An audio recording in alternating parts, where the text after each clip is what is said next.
This morning, the prosecutors are laying out how they believe Alex Cox did it. Is there going to be enough evidence to convict Lori Vallow? The Letecia Stauch trial continues, but we're getting close to an end. A horrific case developing in Louisiana. A judge gone wild. And if you can't trust your DoorDash driver, who can you trust? And then finally, our dumb criminal of the day. Let's talk about it.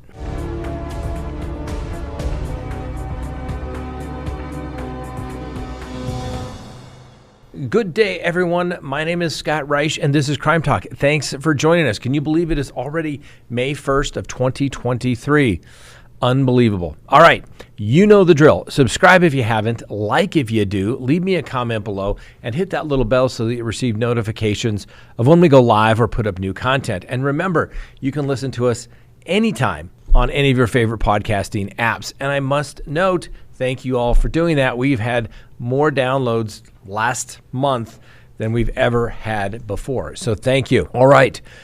Also, we need to pay the bills. So go to crimetalksearch.com, sign up for that background subscription service today. When you do sign up, you can do as many background searches as you desire. And remember, you can cancel at any time. But literally, when you search for an individual, you're asked a series of questions. They narrow down the individual that you are searching. And guess what? You get a report literally prepared and emailed to you within minutes. It's going to have information as to how these people are employed. Oh, those social media accounts. I think that's probably the most surprising thing when you do these searches is, why does somebody have so many email accounts? Well, usually because they're associated with other websites. You know, those dating ones that they don't tell everybody about. Yeah, check it out. Go to crimetalksearch.com and find out. I'm telling you, there's always something in there that surprises you. All right, let's go ahead and open the record, and let's begin the docket for May 1st of 2023. Well, the Lori Vallow trial resumed this week, and prosecuting attorney Rob Wood called the next witness to the stand. The witness is Kelly Coleman, and she is a senior DNA analyst at Bodie Technology in Virginia. Now, Bodie Technology is a private DNA lab that does a lot of testing. Usually their technology is state-of-the-art and then some. Way back in the day, they used to only test for like 7. Bodie could do like 13. Now I think we're up to 20-something different alleles to determine DNA. Anyway, she explained what DNA is. It's the biological material that makes up each person's and makes them unique, and is found in almost every cell of the body. And you get half of the DNA from your mom and half from your dad. 99% of the DNA is the same among individuals, but that little 1% is unique among individuals, and that's the DNA that the lab is looking at, and that controls how they use it in DNA testing. Now, the technician then went on and said that there are 2 controls that she used: a positive control, which is a known DNA sample, and a negative control is all of the chemicals that they use in the biological procedure, but they have no DNA added to them. And now Ms. Coleman then describes that a DNA profile is what a partial DNA profile is. And then she says that Bodie Technology received information from the Rexburg Police Department in regards to the Lori Vallow case for testing. And then back in May of 2022, she received 3 DNA profiles. So they've already received, they've done the swab, saying here's the profile for Lori Vallow, Tylee Ryan, and Melanie Gibb. She also received several items of evidence, including a hair that was attached to an adhesive. That's right, piece of tape. Lori's hair was stuck on a piece of duct tape with JJ's body. And they tested against those 3 known profiles, Tylee, Melanie, and Lori. Now, Ms. Coleman says a portion of the hair was put into a test tube, and it went through a series of washes to get rid of any extraneous DNA on the hair. And they were trying to focus on that hair. Well, they added some additional chemicals to the sample, and then it went through heat and cooling samples, and then they were also able to determine how much DNA was in the sample, and then made lots and lots of copies. That's how they do it. They take the sample, and then they copy that profile in the DNA. Anyway, the partial DNA profile matched the DNA profile from, guess who? Lori Vallow. The the probability of randomly selecting a random individual in relation to that profile is 1 in 71 billion. So I think we're pretty confident that the hair belonged to Lori Vallow. Now you would expect that on cross-examination, the defense would say, now you can't really say how that hair got there. Was that just on, a piece of clothing there on old JJ? You can't say if they were cuddling earlier in the night and a hair from Lori's head came off, or was it involved, was that hair placed there when the homicide took place? No.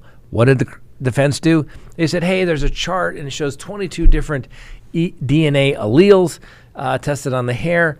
And Ms. Coleman says, well, yes, this out of the 22, 13 had no results. And of course, the defense says, well, 13 of 22, that's a lot, right? And the expert says an allele is one of two of the more versions of a DNA sequence, a single base or a segment of bases at any given genolocation. And on redirect, the prosecution says, hey, 1 in 71 billion, that's a pretty big number. What exactly does that mean statistically? And that's where the technician, Ms. Coleman, says that means if I was able to stick my hand into a hat of DNA profiles, I would expect to see this profile 1 in 71 billion times. So, like I said, I'm surprised the defense didn't get into questions about, you can't really say how that hair got there, when that hair got there. Now, we're getting summaries, but definitely going to have to listen to the audio that we will put up later this evening, because there's going to be more good stuff. And now the good stuff, okay? Let me explain. How many times have we said on the show that the development of the cellular telephone has become the greatest crime-fighting tool ever invented? Because everyone takes their cell phone with them everywhere they go. And it follows you and gives, usually within plus or minus of about 5 feet exactly where you go. And that's what they did in the Lori Vallow case, particularly thus far, what we've heard as it relates to Alex Cox. So, a witness by the name of Rick White was called. Now, he is a contract special investigator for the FBI. So it's like he retired, they need agents, they're short, they bring him back to do some work.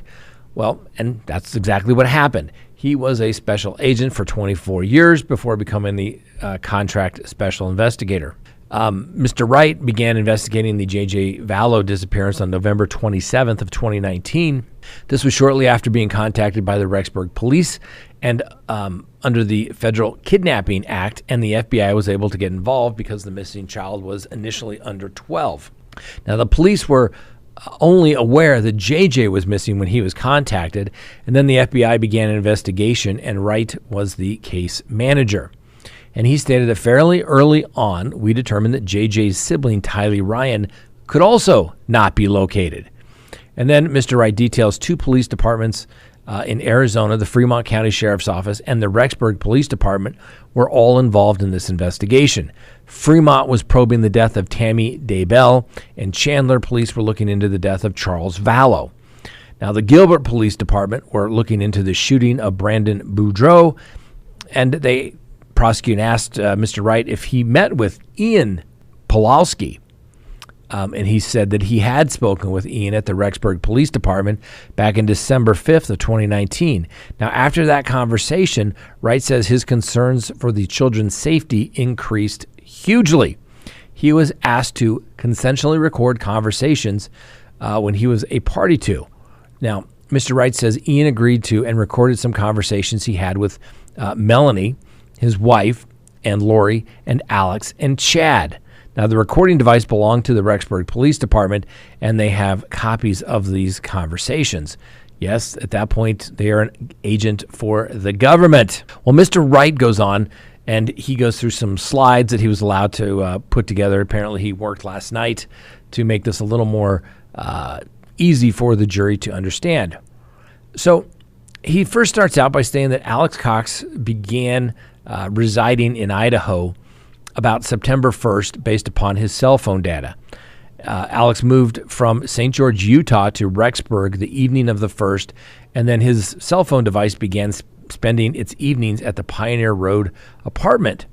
Now, beginning September 5th, the device began to go to another unit in the complex, and then they put up a slide, apparently, that showed that the Alex phone activity shows data points based upon the cell phone as he went to and from Yellowstone on Sunday, September 8th of 2019.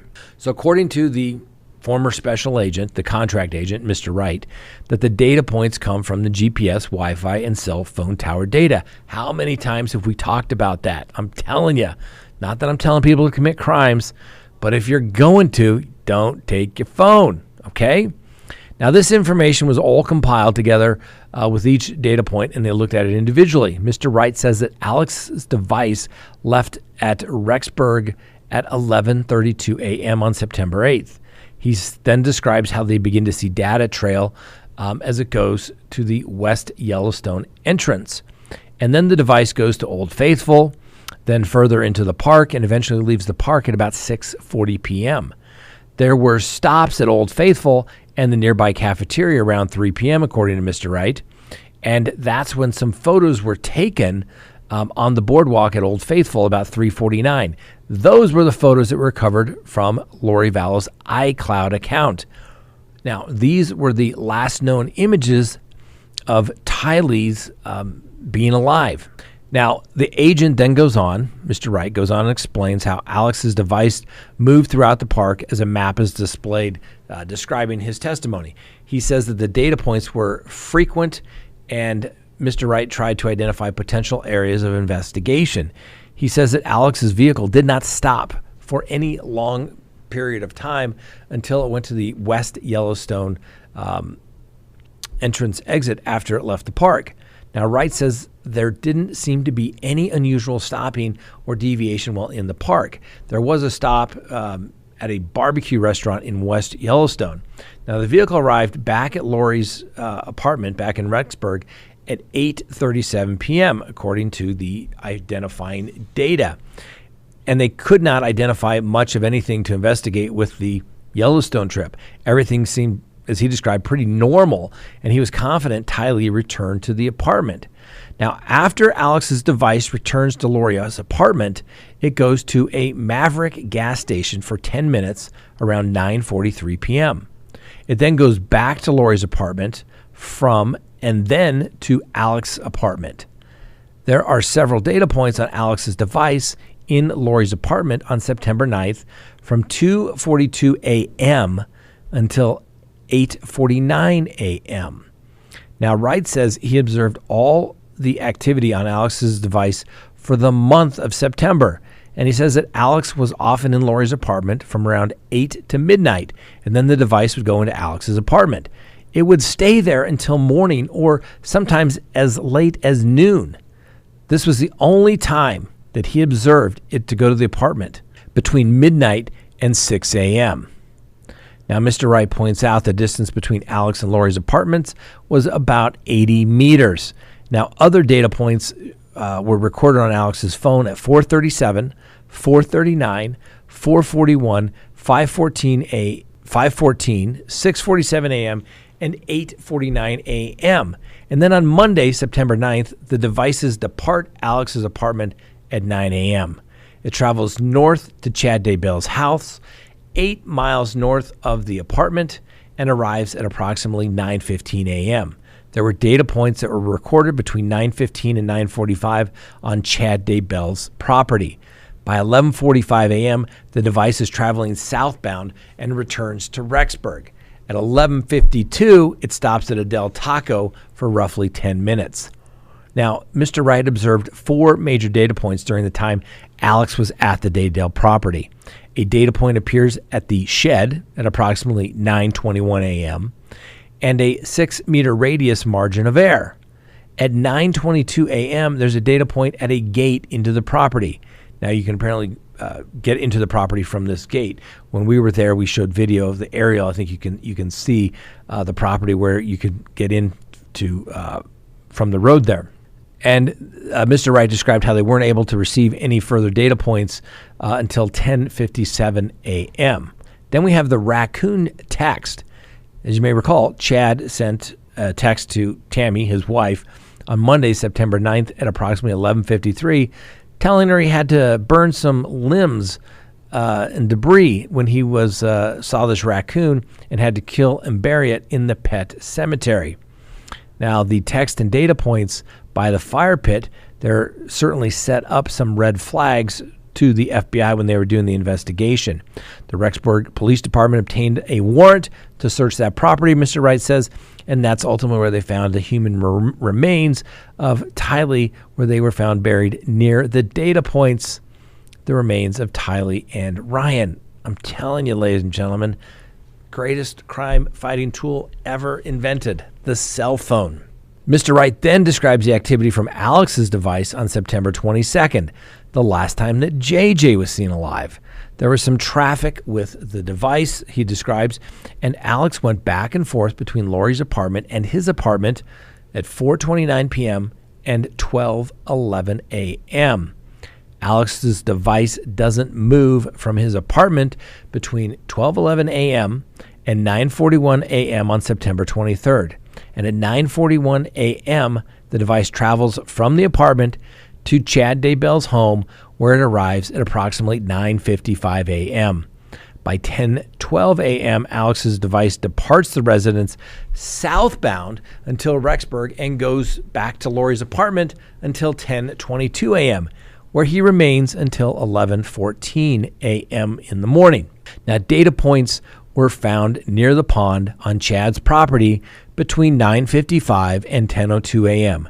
JJ's remains were ultimately found by the pond, and Tylee's were found buried by the fire pit. Mr. Wright says that the phone was at or near Daybell's residence 4 times in September of 2019, on September 6th, September 9th, September 23rd, and September 25th. Now, Alex Cox also visited Dan's Window Tinting in Rexburg on September 23rd for about 5 minutes. He visited the store twice on September 25th. Yes, and apparently an image was put up of the Jeep used in Brandon Boudreaux's Arizona shooting. And guess what? The Jeep had tinted windows. Police searched the vehicle after it was seized, and 2 receipts were found inside. One was from a Mexican restaurant on October 1st of 2019 at 1:12 p.m. The shooting of Brandon took place on October 2nd. The other receipts from Chick-fil-A in Amon on October 18th, 2019 at 8:05. Now remember, Tammy Daybell died the night of October 18th and into the early morning hours of October 19th. The receipt date was significant to law enforcement because on September 25th, Alex visited Walmart in Idaho Falls and bought a cell phone with cash at approximately 7:10 p.m. Mr. Wright says that his other cell phone shows that he was near the Walmart on that same date. And October 8th, Alex visited the Walmart in Rexburg between 3:01 and 3:37. Now, after Alex and Lori abandoned their Rexburg apartments, the property managers found 2 cell phones in Alex's unit. The phones were turned over to the police, and Wright learned the phones were the ones purchased at the Walmart stores. Now, on September 30th, Alex's device is at Lori's apartment on October 1st and 2nd. It stays in Alex's apartment the entire time. And then, on October 3rd, Alex's device is back in Lori's apartment for the first time since September 30th. Data points from all this information obtained from phones and the search warrants from Alex's phone were recorded at the Unified Sportsman's Gun Club in Rexburg on September 3rd. Then it went to Walmart and back to the club. There was another visit to the gun range on September 26th and the 27th, and the device was also at the same gun range on September 28th for about 2.5 hours. On October 7th, Alex visited multiple gun ranges according to the data points. He also went to 2 gun ranges on October 8th. Like I said, remember, Tammy Daybell was shot at in her driveway on October 9th. Alex also visited a gun range on October 12th, where he spent time at the 50-yard range. He returned on October 13th and spent time at the rifle and pistol ranges. On October 15th, Alex went to a shooting range twice. Between visits, he went to his apartment, Lori's apartment, Walmart, and then returning to Chad Daybell's house as well. Now, former Special Agent Wright, now Contract Agent Wright, says he was looking at gun range data because of the gunman incident involving Tammy Daybell, the attempted shooting of Brandon, and the fact that a lot of guns and ammunition were found inside Lori's garage. Now, on October 9th, there was a series of data points associated to Alex's phone at the Sportsman's Warehouse in Amon. Wright points out on the map where the data points were recorded inside the store. Wright went into the Sportsman's Warehouse and pulled all the receipts during that time period for Alex Cox when he was there. On a particular receipt that caught his attention, there were around 60 receipts, and most were paid with credit or debit cards. The one that caught his attention was a cash receipt. 5 items were on the receipt, including a pair of Frog Tog rain pants. The property manager at Alex's apartment had a pair of Frog Tog pants in their possession. The receipt also had a ski mask, a soft drinks, and gloves. He learned a camo beanie listed on the receipt was no longer in stock, but all the other items were. And then he showed photos of items that were similar, but not the exact ones that Alex Cox had purchased. Now, the glove has a mitten portion that you can pull over your finger and you can keep off.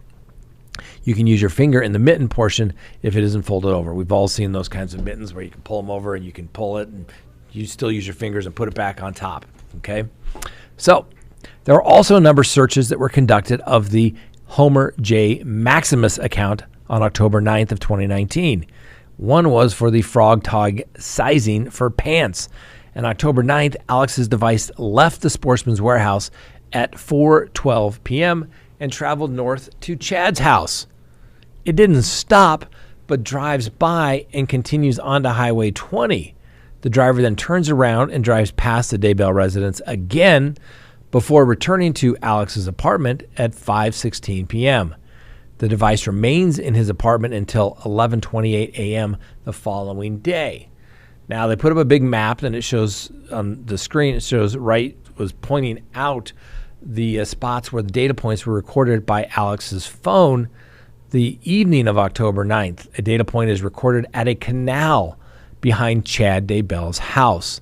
The road is fairly narrow, and there is a small shoulder there. But here it is. Boom! That's right.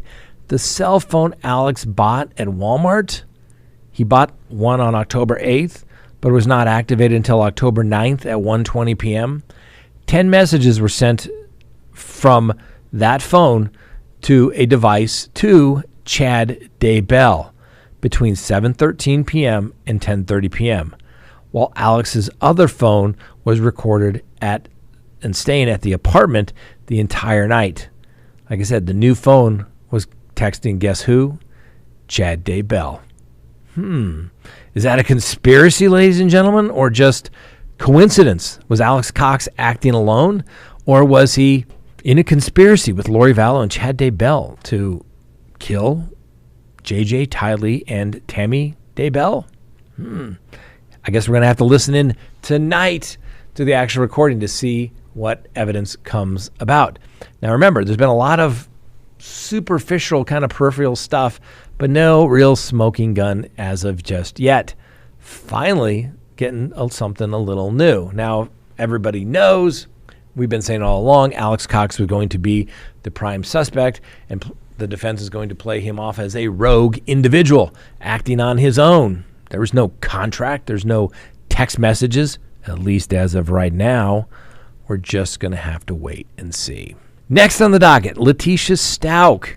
Yes, in video played late Friday, Letecia Stauch told evaluators, mental health evaluators, about shooting Gannon. But thinking that a man in a black cape broke into their home, she suggested that he mistook the person because of the way the cover was wrapped around this particular individual, not Gannon. And she said, never in a million years would she purposely ever hurt her stepson, and asserted that she wouldn't be in this country if she meant to do it. And she was quite perplexed that they want to paint me out as this monster. And I did all these crazy things. I never once knew it was Gannon, she said. In fact, didn't even know it was Gannon until later. Just another story from Letecia Stauch, ladies and gentlemen. Now, the prosecution is getting close to ending the case. Could be later today or early tomorrow. Good prosecutor's going to drag this out, make sure they haven't forgotten everything, go back, check all their little checklists to make sure they got everything done, and probably rest sometime tomorrow. But we've been bringing you this trial, and guess what? Probably the only defense witness is going to be the doctor, the psychiatrist that says that Letecia Stauch has been or is a victim of or is diagnosed with this dissociative disorder that all the other evaluators completely rejected. So we're going to have to wait and see. Next, this is absolutely horrific. So police in Louisiana found Bella Fontel. Okay, she's 6 years old. Where was she found? Inside the drum outside her mother, Jennifer Zeldin's home on Wednesday. This was just hours after the girl's father reported her and his girlfriend missing. So the Jefferson Parish officials now believe that Hannah Landon, the longtime girlfriend of the girl's father, Michael, killed Bella at the home she shared with him nearby.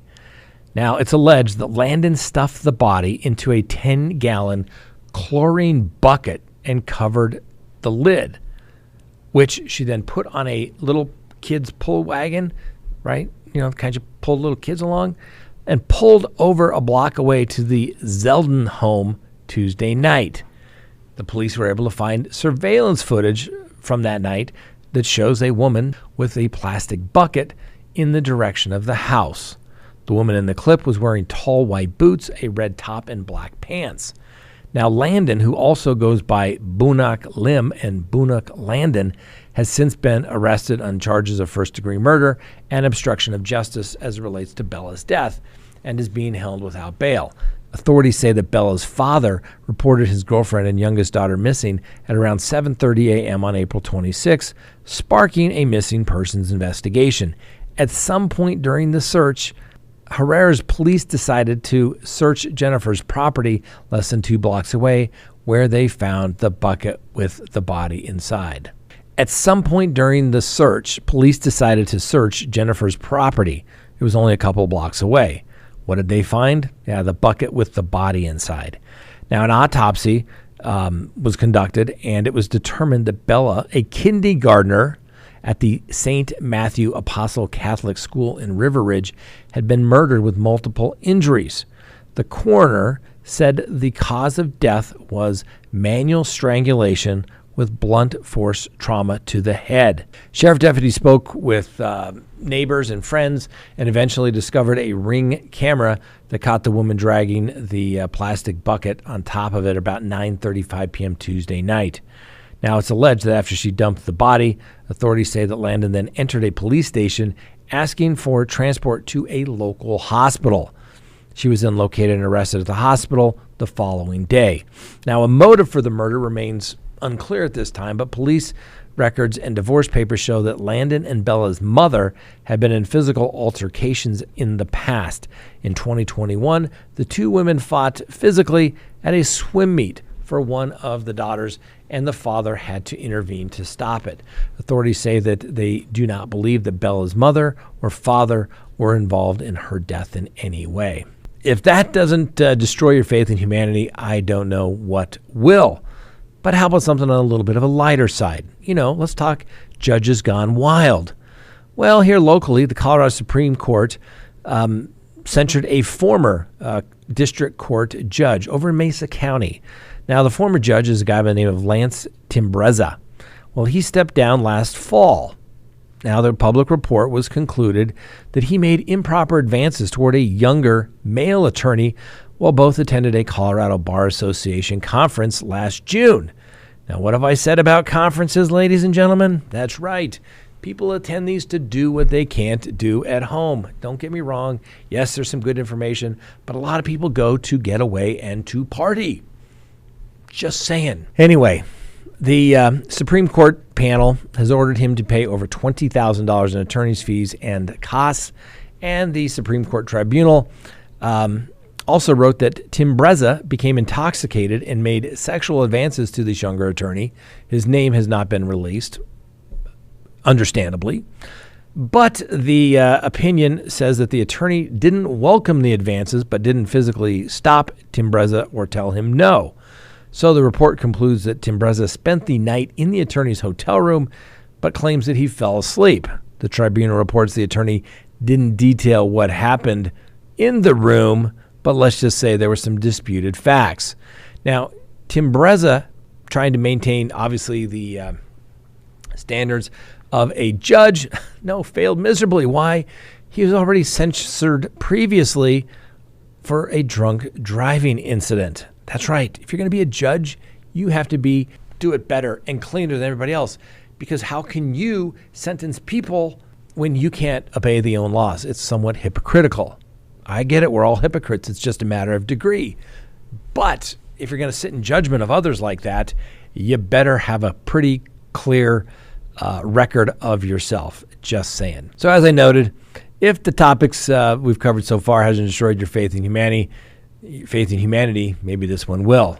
If you can't trust your food delivery driver, who can you trust? Now, sometimes I order in lunch here, every day.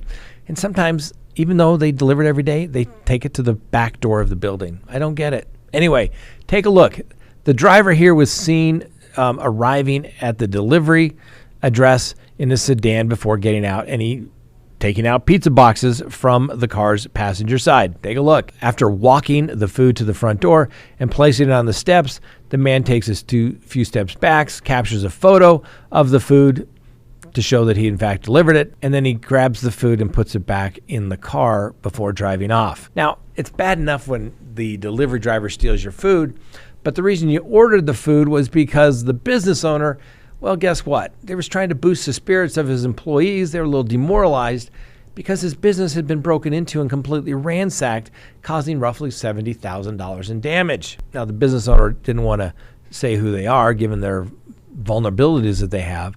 And they said that DoorDash provided new food and said anyone caught stealing would be deactivated from their platform.